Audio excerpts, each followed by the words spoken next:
Ouais.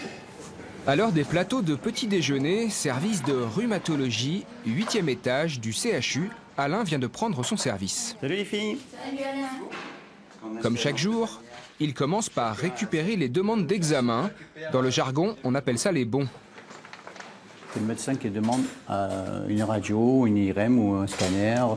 Et donc pour que le patient puisse avoir son rendez-vous, nous on descend le bon en bas. Il est temps maintenant de passer prendre la première patiente. Je suis le brancardier du service et j'aurais voulu vous descendre en médecine nucléaire pour votre injection. Quand on imagine un brancardier, on voit la personne qui pousse le fauteuil ou le lit médicalisé, mais les patients valides sont aussi accompagnés. Oui, toujours, on accompagne. Et on va les chercher éventuellement. Des fois ils remontent, mais la plupart du temps on va les chercher. 8e, direction le -1, c'est parti. Toute la journée, les couloirs, les étages de l'hôpital, Alain va les parcourir. La patiente est à son examen, distribution des fameux bons qui deviendront des rendez-vous dans les jours à venir. Bonjour Lulu. Bonne journée, à plus tard. Et retour au bercail, au 8. La journée est tout juste entamée, le compteur du podomètre grimpe déjà. Donc là on est à 1,4 km. Pour faire du chemin dans ce métier, il faut du mollet. Chaque jour, Alain va parcourir près de 15 km. Ah salut mon poulet, comment tu vas? Salut. Ça va? Oui, ça va. T'as bien dormi? T'as pas rêvé de moi? Non, pas cette nuit. Ah, pas cette nuit, bon. Alain travaille avec 2 autres brancardières, Corinne, qui comme lui a des années de pratique, et puis la nouvelle Émilie, en formation.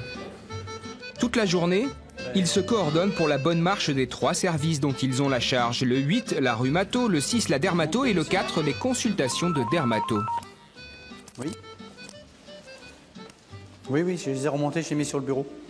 Alain est reparti pour une virée dans les étages. Il a récupéré des prélèvements en dermatologie. Ils sont conditionnés dans des récipients spéciaux. Comment allez-vous? Ça va, voici. Contenant de l'azote liquide. Il les descend pour qu'ils partent au labo. On est parti du 8, on est descendu au 4e étage chercher le prélèvement, pot d'azote, et on a descendu au premier sous-sol, du côté IRM. Donc on vient de traverser l'hôpital. Fin de matinée et déjà 7 km parcourus. La pause? Ça y est, un moment bien mérité. 45 minutes pour déjeuner. Et les courses s'enchaînent à nouveau. Merci Sylvie. À descendre, merci beaucoup. À tout à l'heure. À tout à Un l'heure. nouvel examen, une nouvelle analyse. Bonjour Romain. Salut, ça va? Oui, je t'amène au résultat. Parfait, j'attendais. À plus tard. Allez, ciao. Abonné aux ascenseurs, Alain se fait parfois une petite fantaisie. On va monter par la pharmacie, donc je prends l'escalier parce qu'il n'y a qu'un étage à monter, donc c'est quand même plus rapide. Il connaît tous les raccourcis, tous les recoins, et ils sont nombreux. 50% de son activité est dédiée aux courses en tout genre, bons d'examen, prélèvements, résultats d'analyse, mais aussi approvisionnement en matériel et en médicaments. L'autre moitié de son temps, eh bien Alain conduit les patients. Chaque journée est différente, donc tout ça c'est très, très agréable, quoi. Il y a toujours quelque chose à aller chercher, des courses à aller faire, donc comme ça les journées passent vite. Elle passe tellement vite que la fin de service approche. La fatigue est là, mais avant le retour à la maison, coup d'œil au podomètre. 12 km 230, donc j'ai une bonne journée. Oui, fatigué, oui. Ah oui. Et surtout les jambes. Je me pose un petit moment, après je fais des petites activités, mais pas de la marche comme ça, quoi. Voilà 37 ans qu'Alain arpente le CHU, une journée ordinaire pour lui.